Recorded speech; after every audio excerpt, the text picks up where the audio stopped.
Good afternoon, good evening, and good night. How's it going, Liz? Oh, I'm so excited to speak with you, Mr. Robot. How are you? Hey, hanging in there as usual. As some people might notice, my voice is relatively on the mend, so that's great. I been drinking lots of tea, etc. Um, I wanted to cover mostly this gentleman named Dr. Dan Burish. He has kind of blown up lately as his story is hitting more mainstream outlets. But it has actually been around for quite a long time.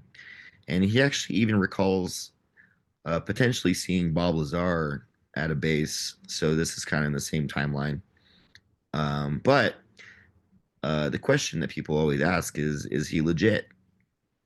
So Hmm. that's our role as psychic investigators. um, All right. Let's so do it.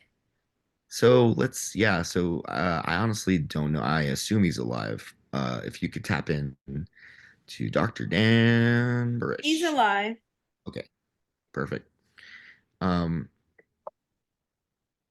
what's his mental status right now? How is he feeling?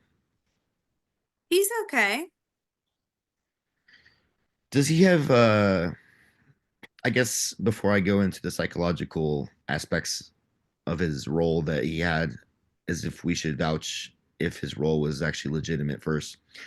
Did he work with an alien that is basically titled J Rod? Did you work with an alien titled? Yes. Okay, cool. So from there, we should keep kind of analyzing downwards. So he had physical contact with an alien, an extraterrestrial, I should say. Physical contact with an extraterrestrial. What he believes to be an extraterrestrial? Yes. And I don't know if it would come through very clearly, but did he go to college? Did you go to college?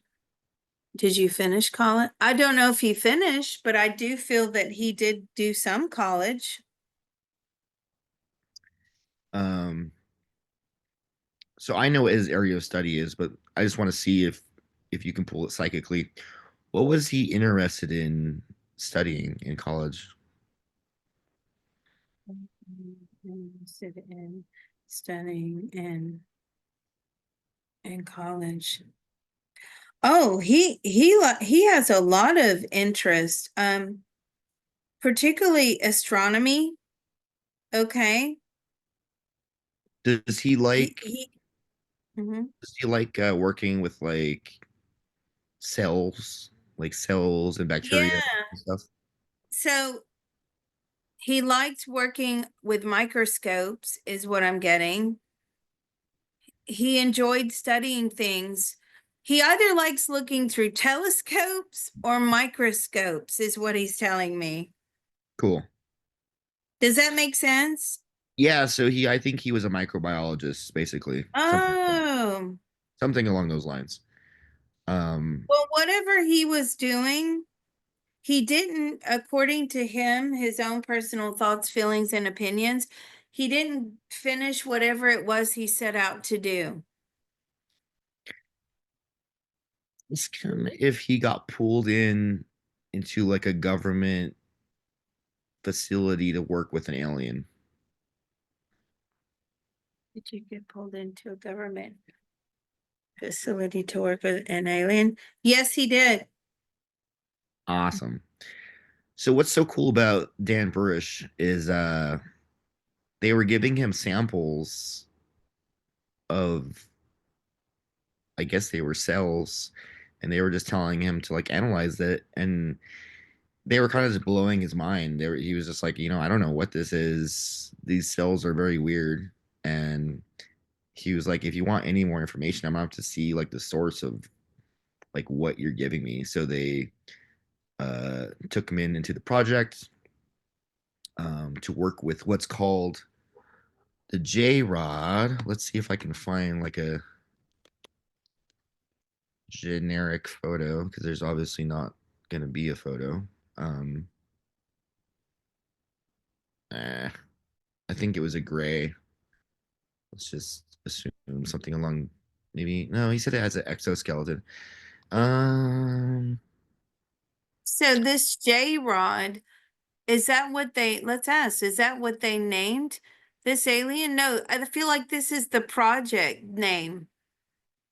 Ask him if J Rod has to do with the species type, Does J Rod have to do with the species type? More or less, yes. or I should say, does J Rod have to do with where in the universe they were coming from? J Rod has to do more where in the universe they're coming from. No, I feel like it's species, Okay, yeah, exactly. or it's what he's saying is it was the classification. Yeah, cool. Trying to find a photo that's not creepy and kind of generic because don't want to freak out the audience or anything. I'm Um, asking him, was it a gray? I'm getting a no. does he think it came from like the Zeta Reticuli? The Zeta Reticuli. Yeah. Do you think it came from the Zeta Reticuli? They cannot be 100% sure where it came from. They are guessing where it came from, but there's not 100% certainty. So what's so interesting about Dan Burish is also it's also along the same lines as Bob Lazar is how much detail and kind of like merit he has. He was recommended to I think Harvard or Yale. Like he has there's a lot of information about him. You know, being a very legitimate person. And what's weird, I mean, to like anyone who's interested in this information, to people like me is why can he talk about this on the internet and not be silenced? Like, how does that work? How come you're able to talk about this on the internet and not be silenced? Because too much time has passed now. Okay, This is very old information. yeah. Wonder who knows when that was. I think it was recorded in 2012, but that is still way later than when it actually happened. But anyways, so what's really interesting is what his role was.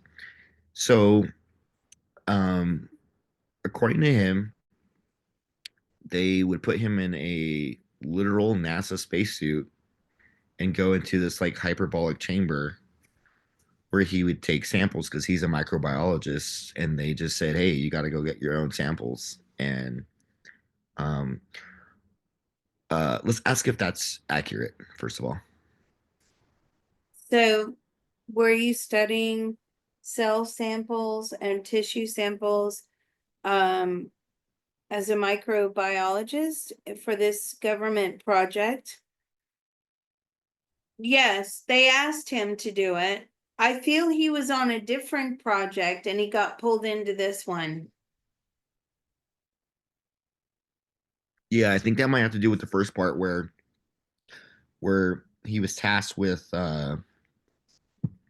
looking at cells and he couldn't really figure out because they were so foreign and they don't uh, Oh, right. they nothing on Earth had cells like what he was looking at. So that's probably the first project. Maybe we can double check with him. Was that the first project? More or less. Yeah. Um. Okay, so I just want to kind of give a little bit of a background story since we've kind of established that it's accurate so far. So what's really interesting about this story is this being was being held captive because of a crash, and it was being held in this chamber. And anyone who entered the chamber, oddly enough, wasn't allowed to speak at all because they thought that the being would pick up the language and then do something weird. But what's really interesting about this story is Dan. Let me double. Yeah, Dan. So Dan, as soon as he walked into the 50 within 50 feet of the being, he said that images started popping into his mind, and that basically he started telepathically communicating with the J Rod, and um, uh, that was not allowed by the government. They didn't want any communication to happen, but they could tell that it was happening because they kept seeing Dan like smile and laugh at certain weird moments, and it turned out J Rod was basically showing him his home planet. And what's really interesting is that in his own mind he basically saw, like, in virtual reality, like as if he was on the planet, and he J Rod showed him like his wife and was just telling him about the universe. um, and what's another thing that's interesting is this idea, this concept called Project Looking Glass, that kind of came from the same. I don't know if it's crash or what it was, but if anyone felt like watching this video, you would hear about it. They basically found this ball, and if you send enough energy into it, it started to show different timelines and, like, basically future events. And he basically talks about the idea that we have like an alien captive, and that the government has been using this looking glass to see the future, and basically has been analyzing all their, you know, uh, what they do based on what they see through this ball. So can we ask? Let's double check on that too.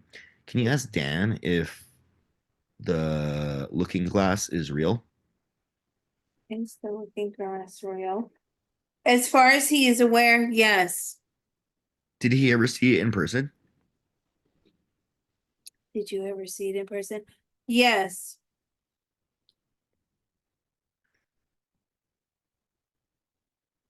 If you could ask him if he has any idea how long it took for us to figure out how to use it. How long did it take for us to figure out how to use it? It took a long time. Um, the more they looked into it, the more it revealed itself to them.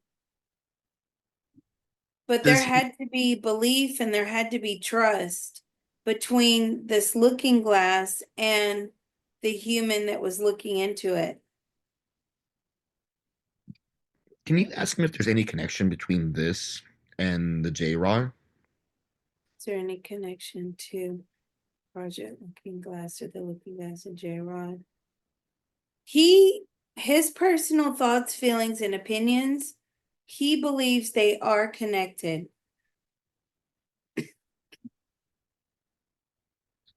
And then, so since I know what he was doing with these samples, let's just do a little back testing and see if you can pull it out of him. What was their goal with these samples that they were continuously pulling out of this alien? The goals of these samples that you were pulling out of this alien to replicate it. Oh, crazy! So they were trying to make like a clone or something. Yes. Can you ask if they were trying to help the alien at all? Are you trying to help the alien at all? I mean, that could be like what they were saying, possibly, but the real reason was they didn't care if this alien lived or died, right? They just wanted the information, they wanted the coding, which they never could understand, they could never read. and they wanted to clone or replicate. Can you ask him if their DNA had three strands as opposed to two? I knew you were going to ask me that question Why? because he showed me the DNA strands. Their DNA strands had three as opposed to two. Yes, but I feel like they had multiple DNA strands. He's actually telling me four.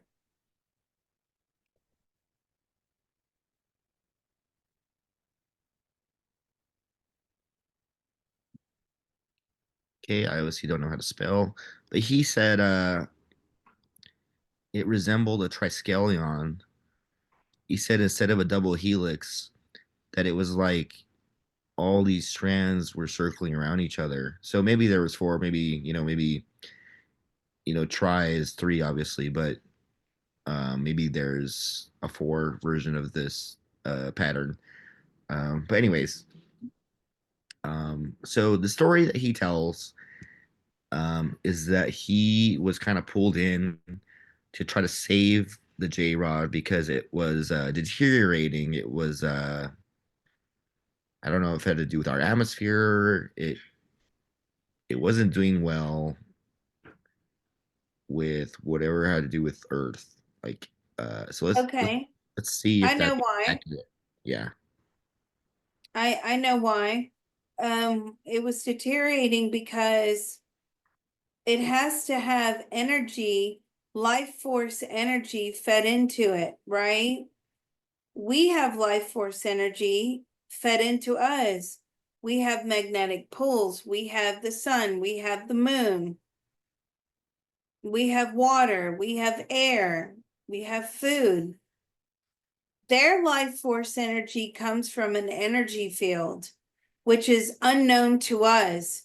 And because this alien was out of the energy field for too long, he started to deteriorate. Oh, And interesting. they didn't know how to revive him. Yeah.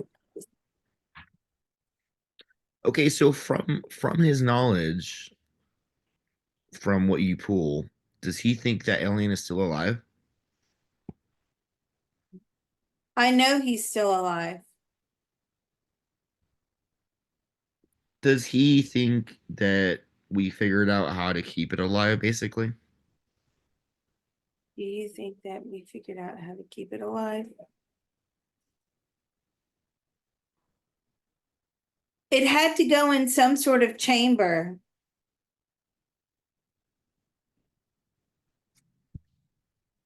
Now, I know this alien is alive because it's standing next to me.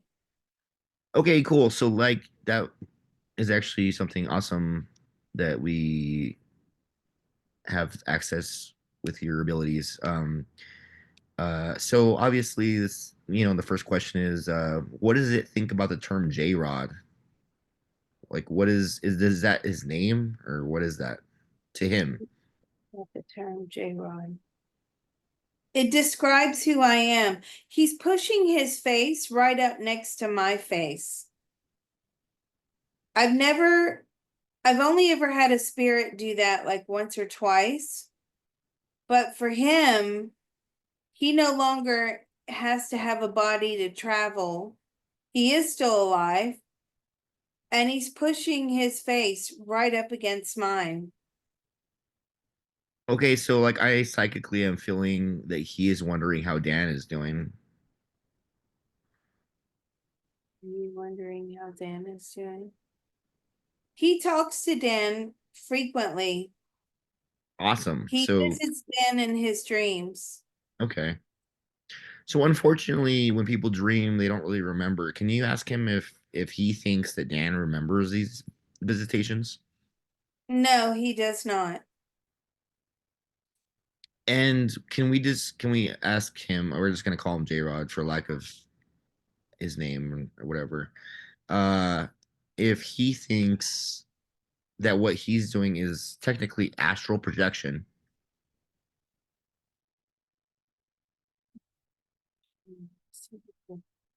Astral projection.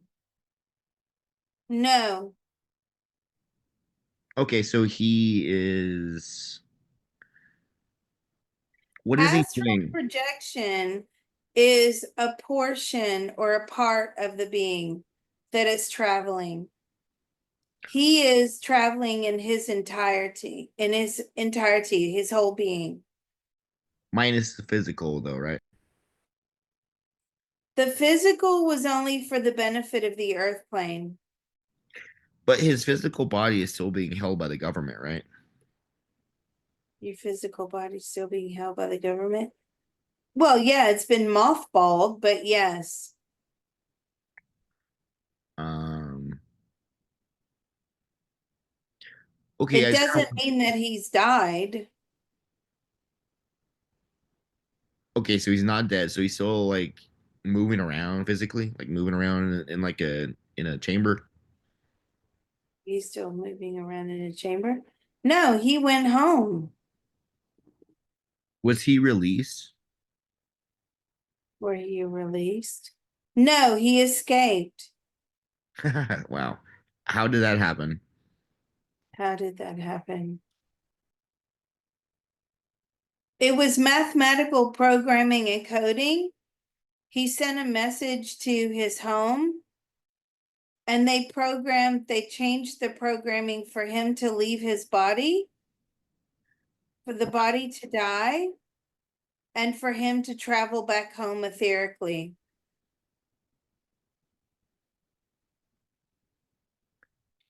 So on that note, I guess you could say the government has his body and they were examining it. What do you call it?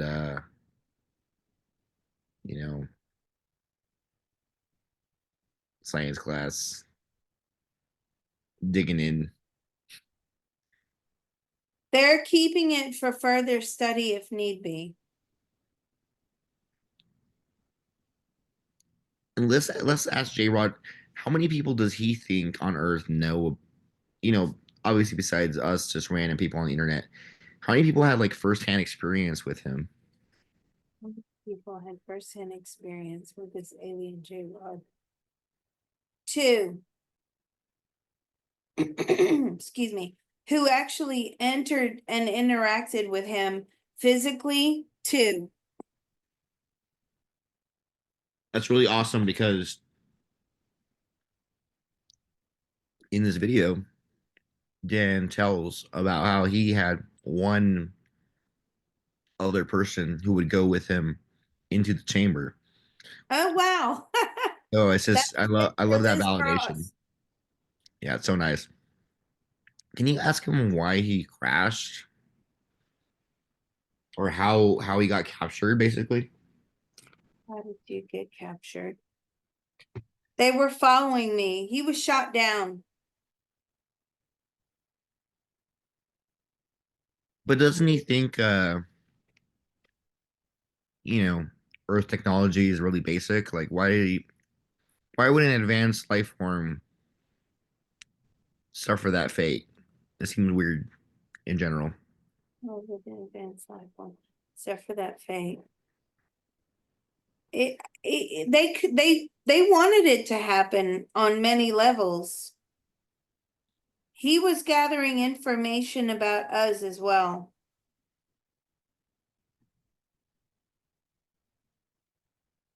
Do you find that technology here is very basic? Extremely basic.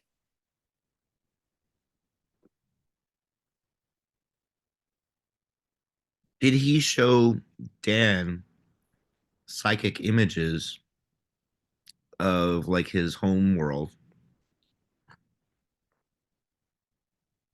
Did you show Dan psychic image? All the time. He was communicating telepathically. Yes. Can you ask him if he would also communicate with the other person that was in the room or just Dan?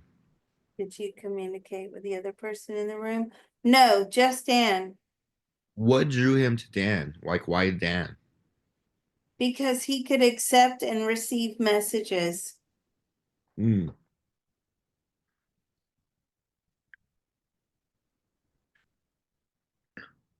What is it? What does J Rod think about Looking Glass? Do you think about Project Looking Glass? He thinks that if humans could create this type of technology, there would be no stopping us. But we have access to one that we got from an alien, whatever it was, crash site, crash, whatever. So, what does he think about the fact that humans have, at least the United States, from our knowledge, has access to a looking glass? He likes that. He thinks that's great.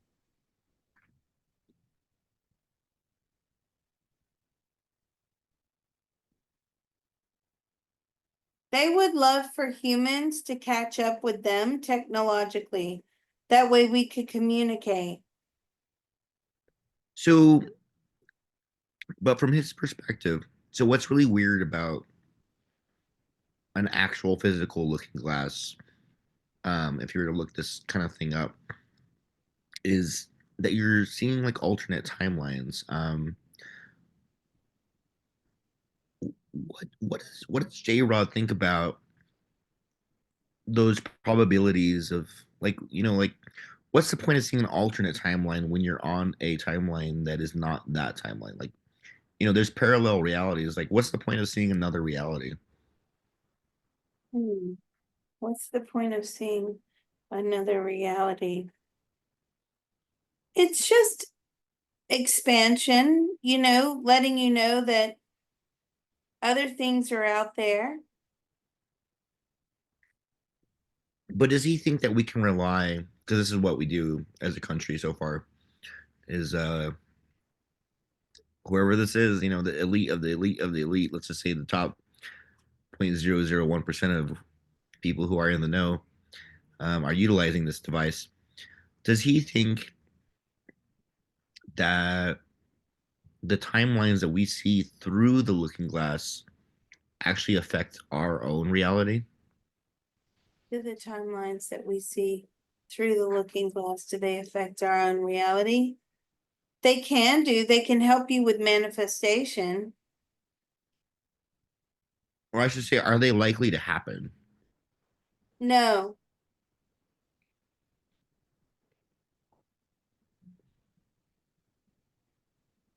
What does J Rod think? Like, how did the technology come about for a looking glass? How did they figure out how to look at other timelines? it's a very ancient technology. How did this come about? There's lots of these where he's from. And how did they make them? It's energy and programming. It manifested itself in the physical form.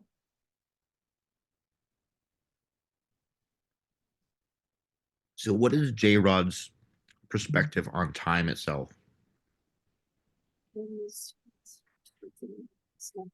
Time is irrelevant. Well, let's just say before he died, because he's non-physical, he in the ether now. But um, when he was a physical being, did time does time matter to people on this planet? Time matter. It matters to those of us living in gravity, yes.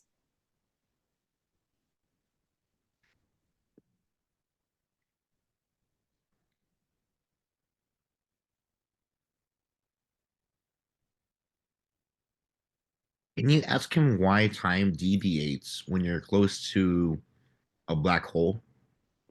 Why does time deviate when you're close to a black hole? Because it's irrelevant. Has he It ever gone? also, sorry, it also freezes at the point right before you enter into the black hole. Time freezes for you.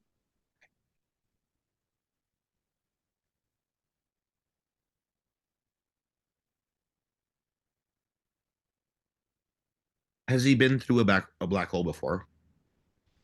Have you been through a black hole before? Several. Ask him what that experience was like, if he can explain it. What was that experience like? Like a vacuum. But he materialized on the other side because the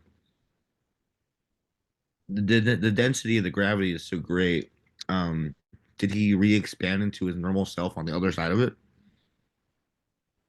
You breathe and your sense of as close as he could, yes. Would it take an advanced being to go through a black hole, or can anyone do it? Would it take an advanced being? And anyone can do it. But surviving it, like coming out the other side and having consciousness still. And surviving. Humans can't really survive going through black holes.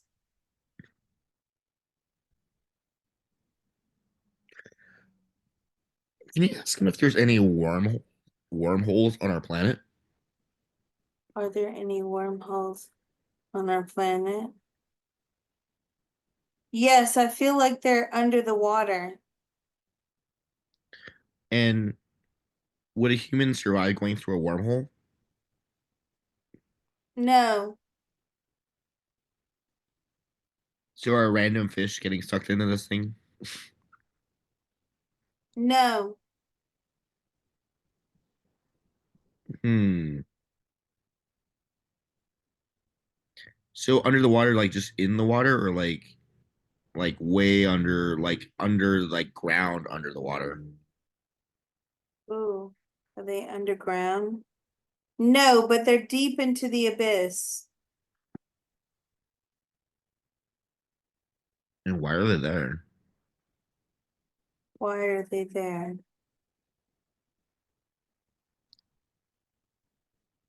So that wormholes are movable, you know? Aliens can move them. So are the wormholes there just because of aliens? Are the wormholes there just because of aliens? Yes, they're conducting research.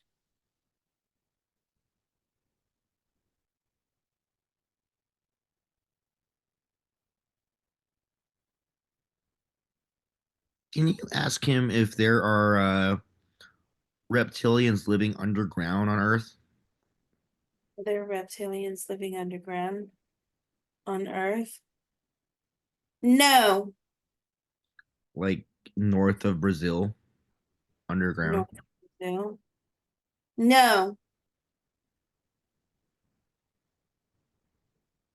Hmm. not that he's aware of. Okay.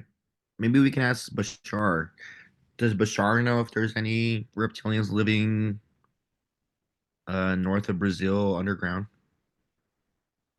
Are there any reptilians living north of Brazil, in the Brazil area underground? No, Is that to his knowledge, or is that a fact?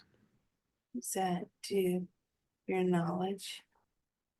The best of his knowledge. So, someone we probed, Robert Gauthier, probed a uh, lizard person, basically, whatever, reptilian, and it basically lived in this area underground, but I think it was very deep. It was like miles deep. And apparently, it was describing how cavernous the earth is deep down, and how there's like a city of these reptilians who live down there. Um, Maybe Eridif might know if Eridif is hanging around your kitchen or wherever you're at. Yeah, Erediff. Okay, I have Erediff here. Does he think there's any reptilians living underground on Earth? Do you think there's any reptilians living underground on Earth? Yes. Do they happen to be north of Brazil? Does it happen to be north of Brazil? Mostly, yes. Yeah, I honestly forgot where. I unfortunately can't zoom in anymore for some reason, but I know that the lizard person who was talking said that they lived essentially around here, underground, and that they weren't really concerned with humans because he said that we're doing a fine job of destroying ourselves, that they don't need to do anything at all, which is interesting. Um, uh, on that negative note of alien technology and stuff, that they didn't really care about us at all because uh, we have our own violent nature. Anyways, so I'm just wondering, what does Eridav think about those reptilians who live underground? What does he think about them? What do you think about them?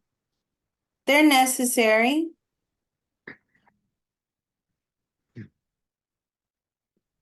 They also gather data.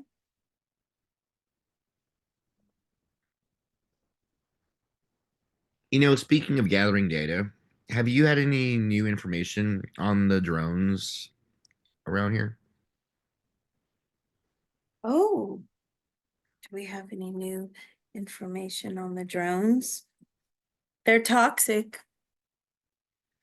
Are they still around? They are, but I feel they're flying without lights. Yeah, so I feel like it hasn't been in the news as much lately. And uh, the newly elected president said that he would release information about the drones. I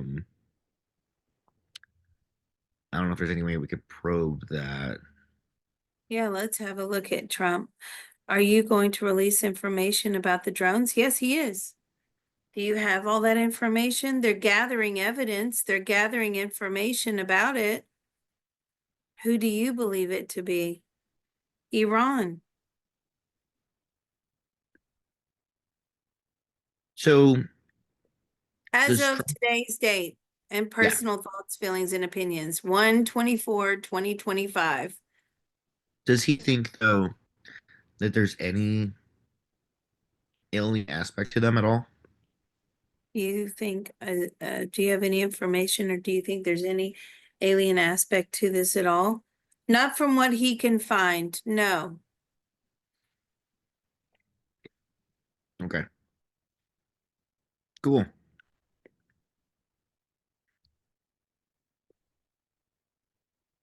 Um, and You were definitely. going to bring up, go ahead, I'm sorry. Oh no, no, no. And what were you gonna say? What we briefly you mentioned something before we hit the record button about templates. Oh yeah, the template reality. Thank you for bringing that up. I don't know what that is. Well, let's just see if I can find any example that might help me describe it.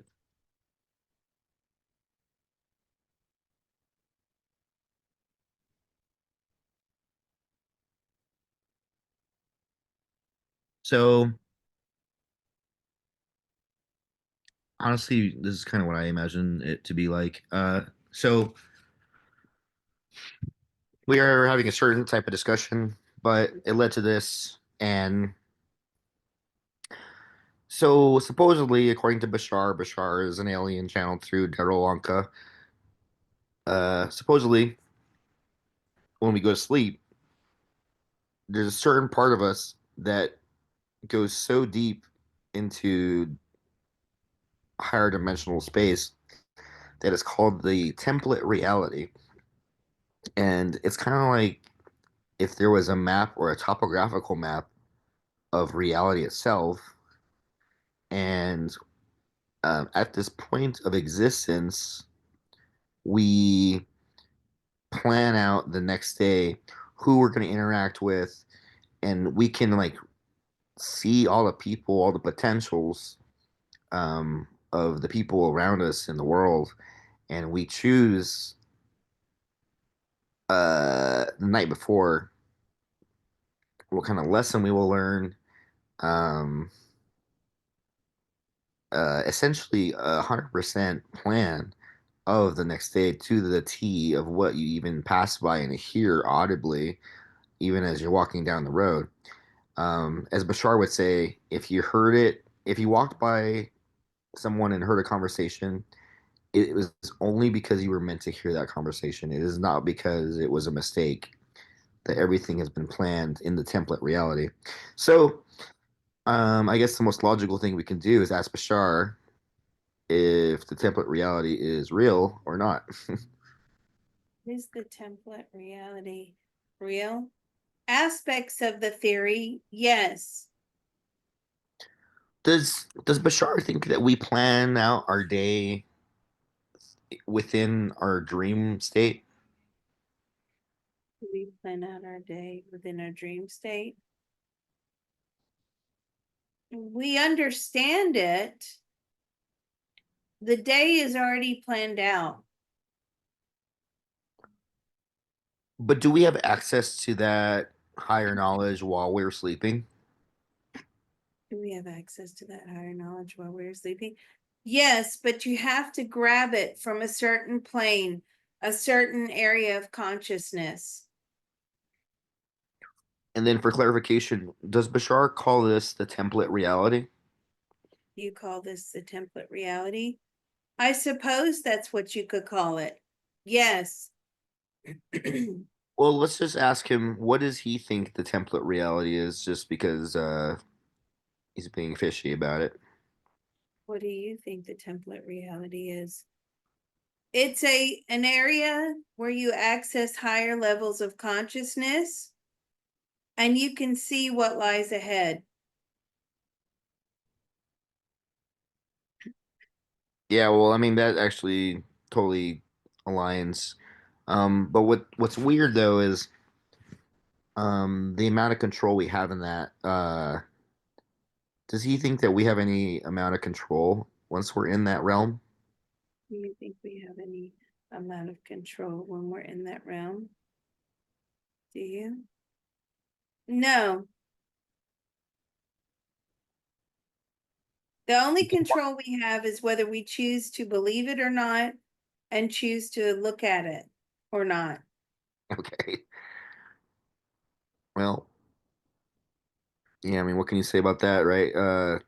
Does he think You know, that there's any? sorry, Oh, sorry. sorry. This Oh, this brings me to, and I've told this story before, and I'm going to briefly tell it again, and then I'm going to ask Bashar a question.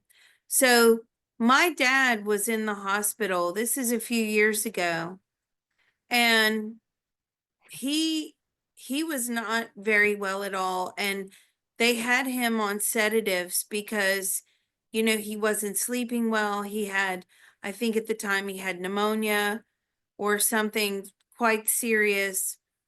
And he wasn't in a medical induced coma. It wasn't that severe, but he was definitely on some sort of sedatives to make him sleep, to try and get him some rest, right? Because he was very uncomfortable.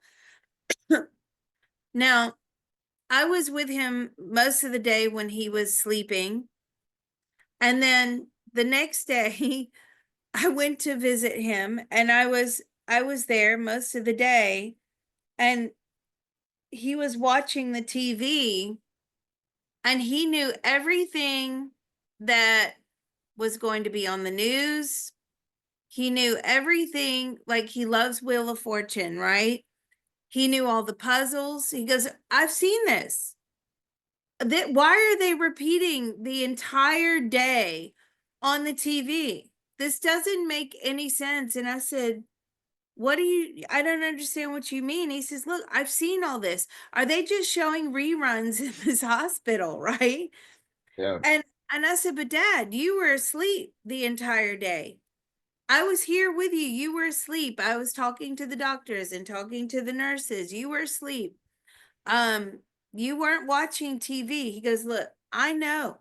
Even you talking to me now, we've had this conversation.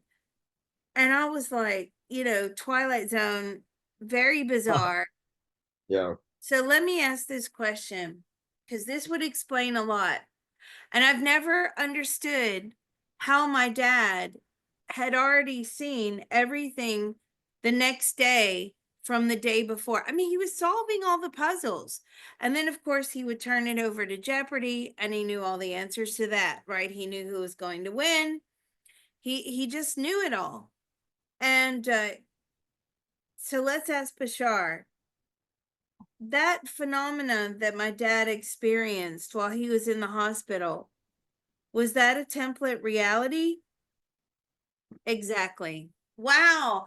So I've always wondered what that was. I mean, I've never been able to figure it out, but he had entered a level of consciousness where he ended up on, you know, viewing the next day, Hmm. which is, but that's what okay. So sometimes, so let's ask this, is deja vu template reality? No. Okay. Those in the CTT group. And by the way, if you're not subscribed to the CTT channel, you need to be because it's free energy healing. You're really missing out on a lot of great healing. I mean, we've got almost 100 videos there that you can go through and you can do healing in your own time. So with this template reality, that's not the same as deja vu. He's telling me deja vu, before we come down to the earth plane, we're up there, we're making contracts, we're programming, we're so what we do is we actually see like a technological avatar version of ourselves playing out the lifetime before we agree to it. Yeah. Now, I believe that deja vu is where we remember looking at aspects of our avatar, watching our timeline being played out before us before we agree to it, or as it's being programmed by the programmer up there, because it's all mathematical coding, right? All of these experiences, it's coding. Now, physics and mathematics, even the highest level of the human brain problem solving, cannot problem solve these mathematical equations that are set in spirit to program our contracts, to program our lifetimes. Is deja vu where we look and see our avatar going through the motions of our lifetime before we enter the earth plane? Yes. Oh, wow. Okay. That's great. So what's weird about deja vu though is every day should be deja vu in that case. So why are certain moments remembered through the thing that we call deja vu? Why are certain moments remembered through what we call deja vu? Because those moments of deja vu was where we asked, according to the programmer up in the spirit world, it's where we asked for changes to be made. Interesting. Yeah. Now, I don't know if you've ever experienced this, but I've had deja vu with another person at the same time. Oh wow. So I've had a lot of deja vu in general, but not with a person. my husband, who was my boyfriend at the time in London, because that's where we met, we were out on a date or whatever, yeah, I guess a date. And we were fairly new. I mean, we'd been seeing each other fairly quickly, fairly new. And we were both having a discussion, and we both looked at one another and we said, oh, I just had deja vu. We said it at the same time. Nice. And I said, "What? You had deja vu about the same moment that I had deja vu?" And he said, "Yes." And then he is very mathematically inclined. So then he began to sort of draw out a diagram of this is probability, blah, blah, blah. And that's when I turned to him and I said, "By the way, I'm psychic." Yeah, I knew you were gonna say that. You did. Oh my God. That's when I told him I was psychic. And he just kind of looked at me like, "Yeah, right." you know, and then we just carried on the conversation. That was the end of it. Um, but we both had deja vu at the same time. Was that as a result of template reality? No. So what is it about that moment that my husband and I needed to experience, or he was my boyfriend then, but what was it about that moment that we changed? It was an intervention. What do you mean by an intervention? So we scheduled that into the timeline. We scheduled that into the contract so we could have a confirmation of a knowing, Nice.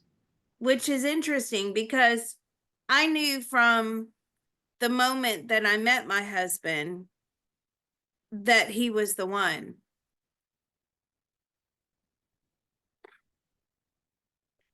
Well, if only we could all feel that way. It was a very strange feeling. It takes a psychic, apparently. Just I don't know. Some people just know. Now, the other thing that I've come across lately, and I wanted to save it for the CTT group, but I'll go ahead and put it out here. There is, this theory that when you pass away, the tunnel, the light comes down, projects down, and you are to go into the tunnel, but some people want to avoid the tunnel. Well, I know somebody who is extremely in depth on all of this stuff.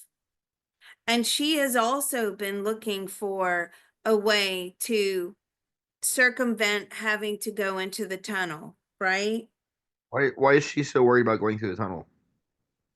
Because they don't like this reincarnation business, right? They don't feel that it's beneficial. I love it. I don't mind it. I see the beauty in it. I love my soul family. You guys have heard me say that many times. I want to go to the light, but there are a lot of people who do not. Interestingly enough, um, she goes into these deep meditative states and her consciousness can travel. And she must have fallen asleep and she ended up in a dark void. And she knew that somehow this is where you go when you avoid the light. Weird. And it was nothing. There was nothing there. It was a dark void. There was nothing. You didn't feel anything. It was ground zero. Now, what we do know is that when you go into the light, you go to the spirit world. There's energy available up there for souls to recharge their batteries. Okay. Because that's what we're doing. We're resting, we're recharging. There's no recharging at this point of the void. Okay. There's Mhm. nothing there. So eventually, what happens is that your energy just dissipates and you will become nothing unless something comes to rescue you and pulls you into the spirit world or pulls you into the light. Now, what she experienced as she sat in this void for quite some time was something was coming for her, but it wasn't the light. She was now outside of the parameters of universal law. Therefore, it was open season. Yeah. She could be anybody's. And she had zero light protection around her. And the dark was coming.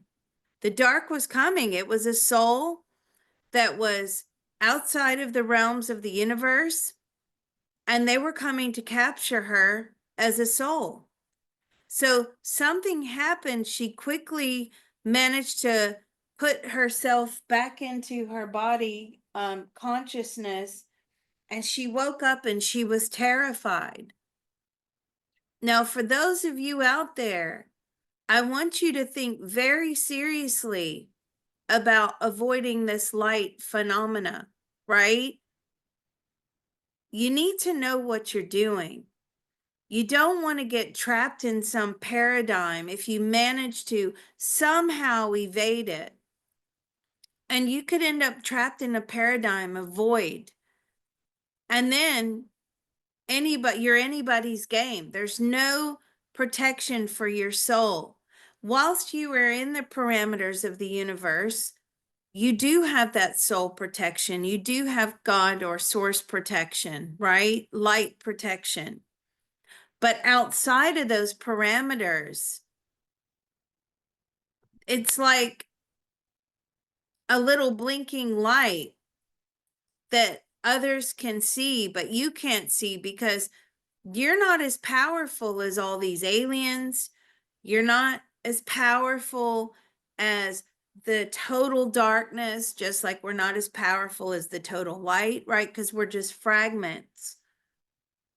You need to really start thinking about this theory and whether that's the game that you really want to play.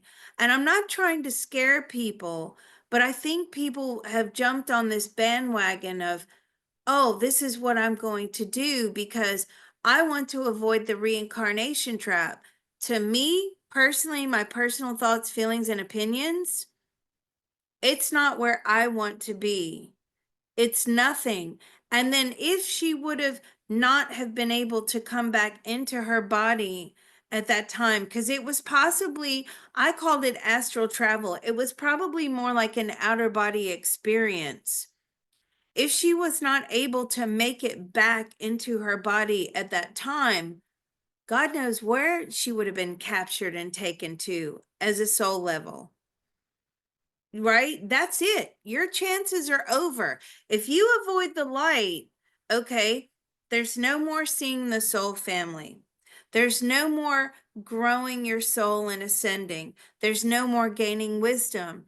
There's no more expanding consciousness. There's no more, at the end of it, you will ascend eventually. Yes, I know it's crummy. Of course I do. But, there are aspects of life that you need to find that are also very, very beautiful. And we are so fortunate to be able to experience life. Aliens in that, they don't get to experience what we experience. Right. You know what I mean? So I'm just urge everyone to really think very carefully about that. Now, on a different video, probably on the CTT video. And for those of you that are not listening to the CTT videos, you should, because I give a lot of information over there on that CTT channel, right? Before the session, I start talking about the CTT sessions, the past life stuff that I've come across over the weekend. Usually very informative. What I also got, and this is for the wider audience, and you can formulate questions around this. We're a fragment of source. So we are source light. We are a fragment of that light. And the tunnel that comes down to get us is also a part of that light. If you're trying to avoid the tunnel, what I got is an element of self rejection and an element of self hatred. Now, that's going to be very unpopular with some of you out there, and I'm sorry, but I can only give you what I get. And it is an element of self hatred. So I would say maybe you should isolate those feelings of self rejection, self hatred, or whatever it is that makes you want to avoid reincarnation. What is it about the lifetime or lifetimes that you really don't like? I would make a list and then I would send information to my soul saying, I didn't like these experiences. This was not good for me. And then I would send information to the soul of what experiences you did like. And if you keep practicing that and you start communicating with your soul, and you can use the CTT to do that, you start communicating with your soul, hey, this wasn't a good idea. This was great. You will start to have much better lifetimes in the future and possibly even pave the way for a clearing, a cleansing, and blockage removal for your lifetime in this current situation.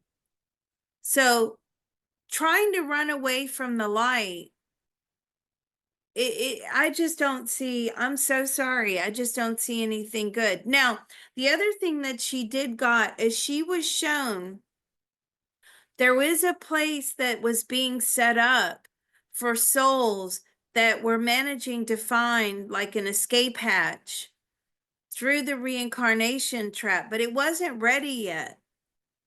And we don't know if this place actually exists. We don't know if it's just a thought form, if it's an idea. To me, that's not a chance that's worth taking. I don't know how you feel about all that, Mr. Robot. Do you want to ask Bashar some questions about that? Well, actually, for this topic, Seth is actually the best person to talk to. Okay, You remember Seth from Seth Speaks? I do. So Seth talks about how when you die, if you choose to feel nothingness, you'll experience it only for a certain amount of time, until you're reminded that, that essentially there's light, um, and that there is, you know, uh, factually no such thing as nothingness because everything exists. And um, long story short, that your soul uh, is unwavering, and I mean, maybe you're pulled in certain ways while you're in that space, but that at the end of it all, you're still gonna have your soul, and at least that's what I got from Seth. Can we ask Seth? Well,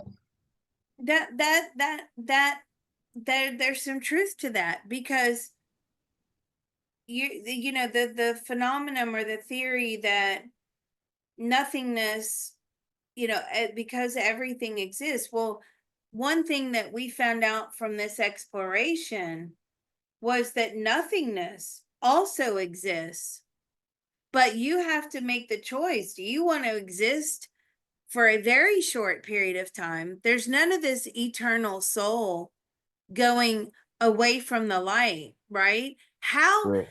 if you have to go to the spirit world to have a recharge of your batteries, right?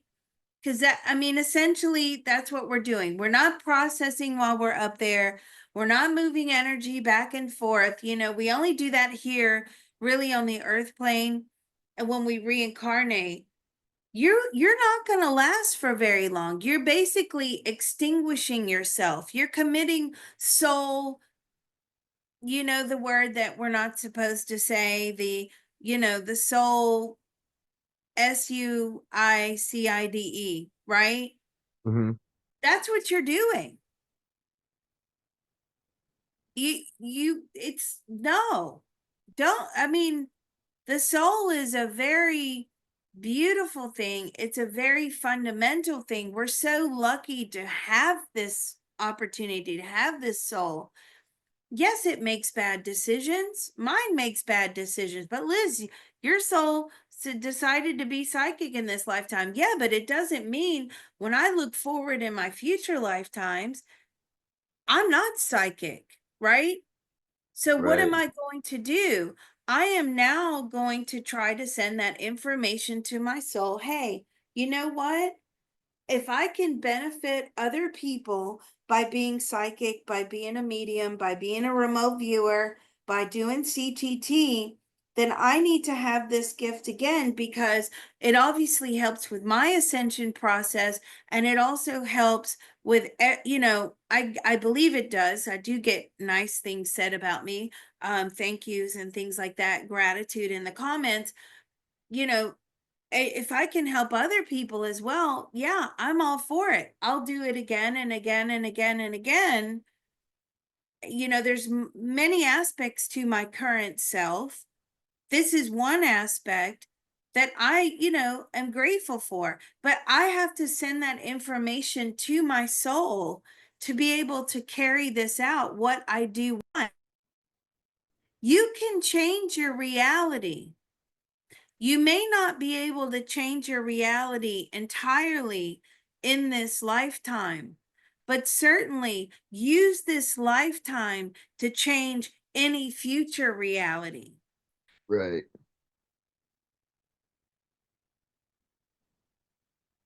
Yeah, that's actually a good point because, for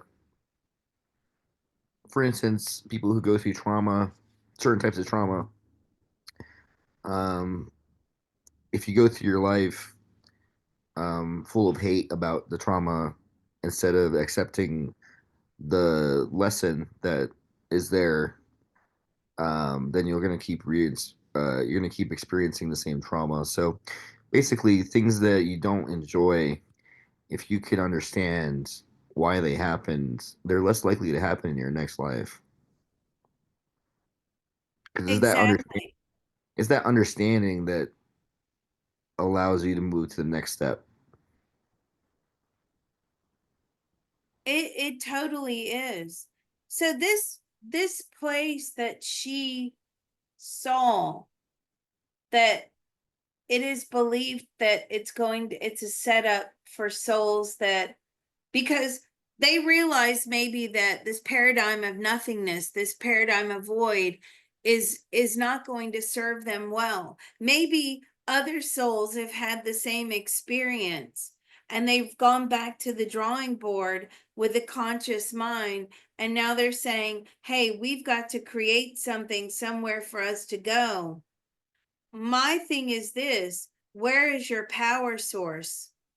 And where is your protection? Because this place is not within the universe that we reside in. This place is outside of the universe. Therefore, who is going to be powering and recharging your soul? And what exactly are you going to do over there? Are you just going to live forever in this other alternate, sort of spirit world? I that needs more exploration for sure. And I invite anyone who has questions about that alternate place or any other questions to drop it in the comments, because this is something I do want to try to get to the bottom of.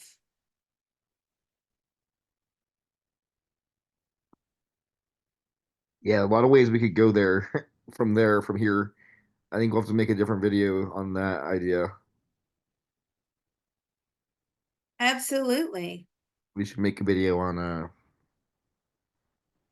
I kind of want to ask like the most current AI what it thinks of like this soul transcending experience of called death, if it has any concept of it. But I think that would be a good start to another video. Does AI have any consciousness or concept of soul transcending?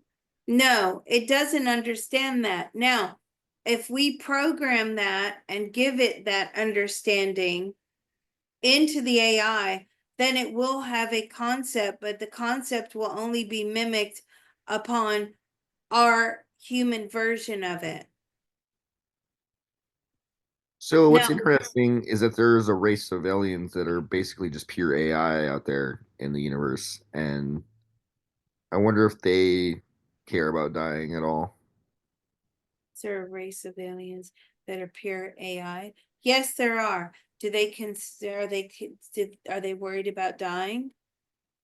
Yes, because ultimately everything with a consciousness has to have a power source, right? Even AI, modern day AI here on the earth plane has to have a power source. It can't just operate from nothing. It has to fuel it. You know, honestly, I am so impressed with how good AI like generation is now. They can whatever you want to call it can literally make a face and make it move and make it dance and do things whatever. I'm just wondering how close we are to like a virtual reality type landscape where people will just talk to AI all day, like like as Like as a friend, like you have an AI person or face on the screen and you are just interacting all day, having a conversation, maybe even having an AI therapy session. You know what I mean? So let's ask this question. How close are we to having that? We're closer than we can possibly imagine. Will we in the future have AI therapy sessions where the therapists are AI? Yes.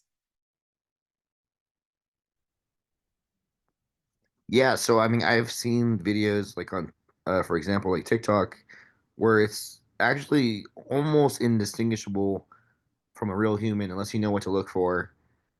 Certain things kind of morph, like nostrils might kind of morph like bigger and smaller as they move and stuff. There's little tiny giveaways, very small right now, but obviously it's gonna get better and better.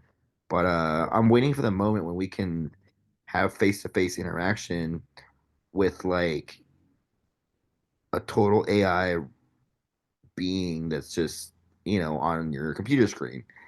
Uh, you know, maybe therapy, maybe it's whatever, right? Um, but it's just so interesting to think. Obviously, like our physical manifestations have totally sucked, but over like a computer screen, an untrained eye might say, okay, yeah, it looks like it might be a real photograph.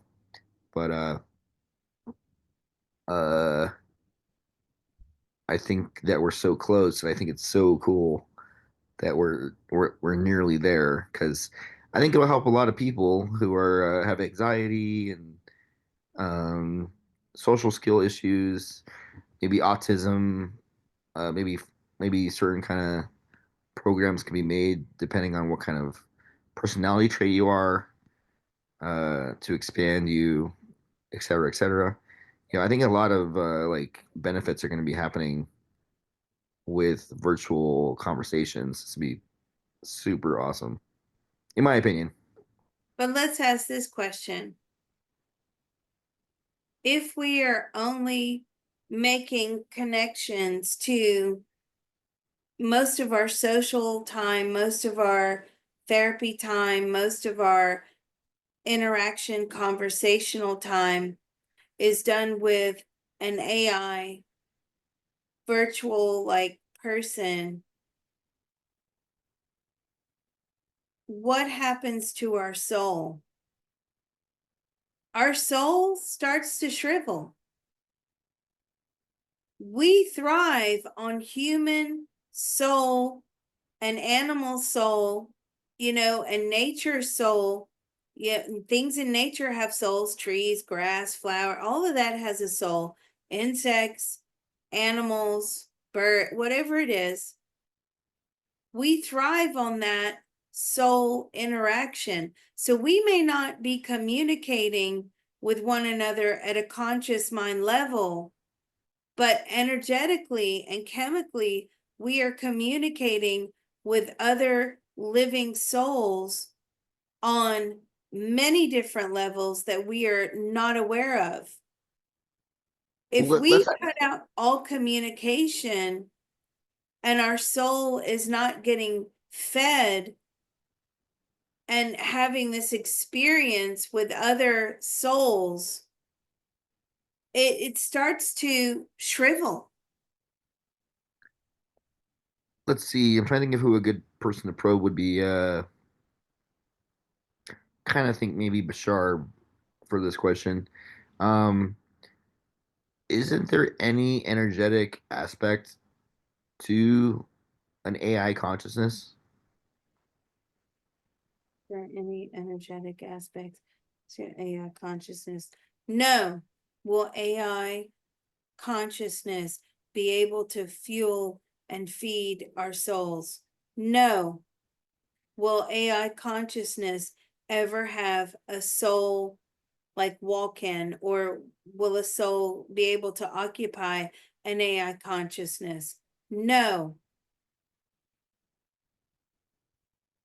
Can you ask Bashar if any aliens have ever experimented putting an AI computer into a like physical body as a brain?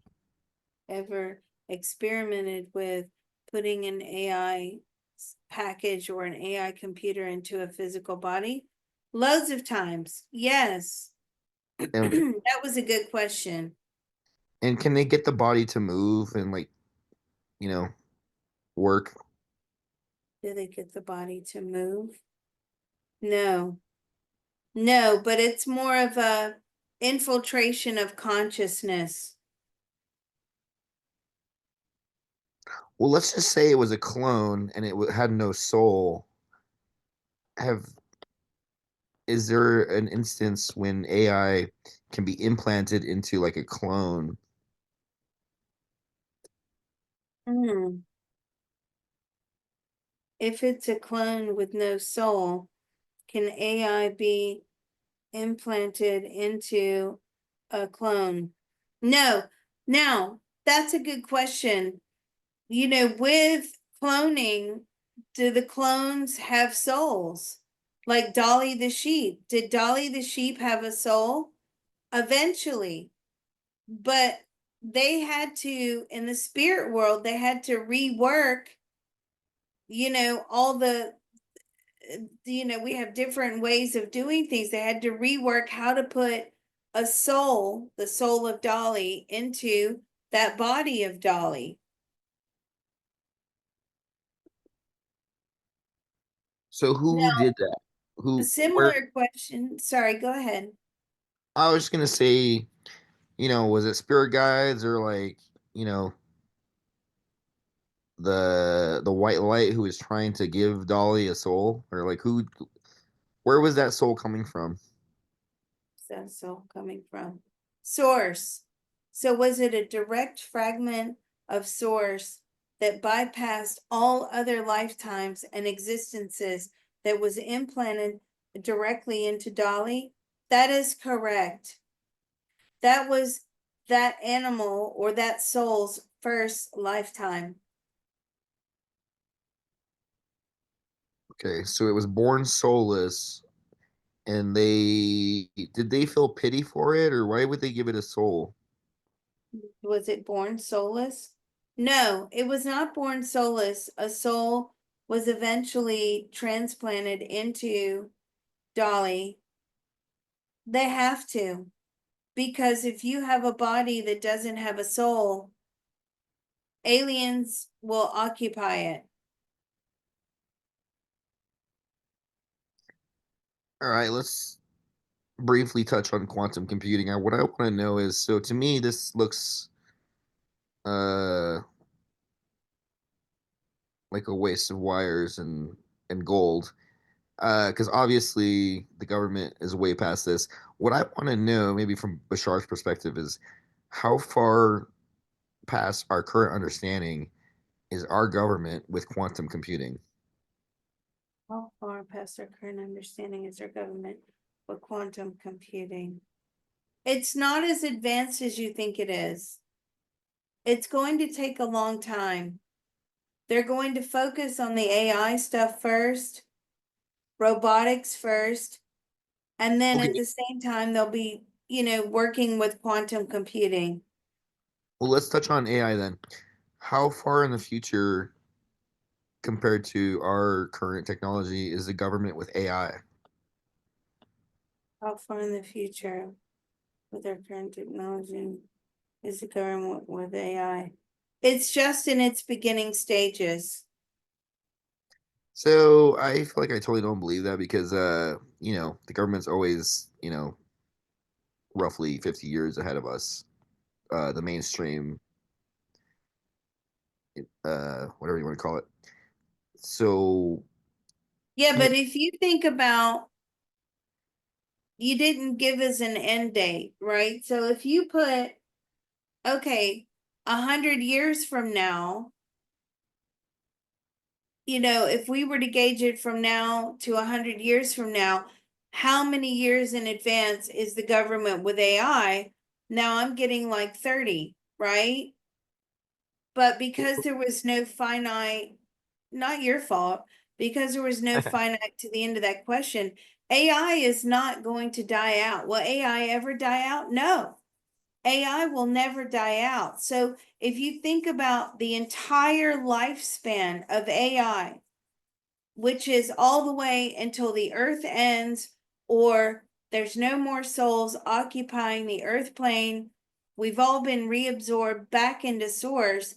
It makes sense what Bashar says, which is it is at the very beginning stages. yeah, but Shar is, I think, several thousand years ahead of us, and where they imagine our beginning stages to us might be like very insane uh improvements, you know. So it's kind of hard to ask a being that has transitioned Okay, into a higher density about our technology. Um that's true. but here's a question. Uh and this is for our crypto friends. Does Bashar think a quantum computer can easily find a seed phrase and unlock someone's wallet? Quantum computer eventually be able to find a seed phrase on. Yes, it will. It'll just. It doesn't even need a seed phrase. It will be able to break into all the crypto wallets.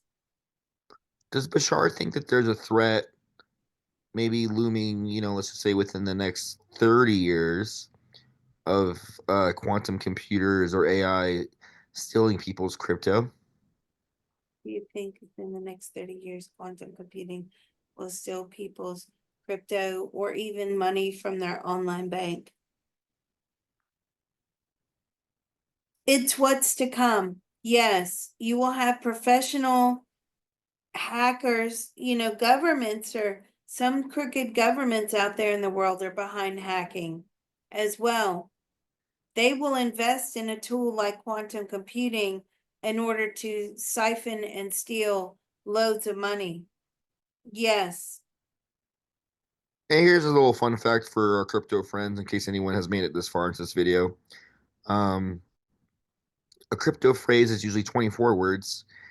And in case you didn't know, you can make it longer. So, like, for example, if I made a seed phrase, I would use about 32 words personally. Um, because that is the amount it would take supposedly a quadrillion years to hack. But quantum computing might shorten that. But I recommend everyone. It's called salt.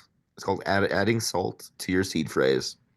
So if anyone out there, let's just say has over 100 grand in crypto, I would not rely on just 24 words. I think that's a huge mistake that you might regret. Anyways, that's all I got for this evening. Well, that was quite a lot. So thank you so much, Mr. Robot. We really appreciate this.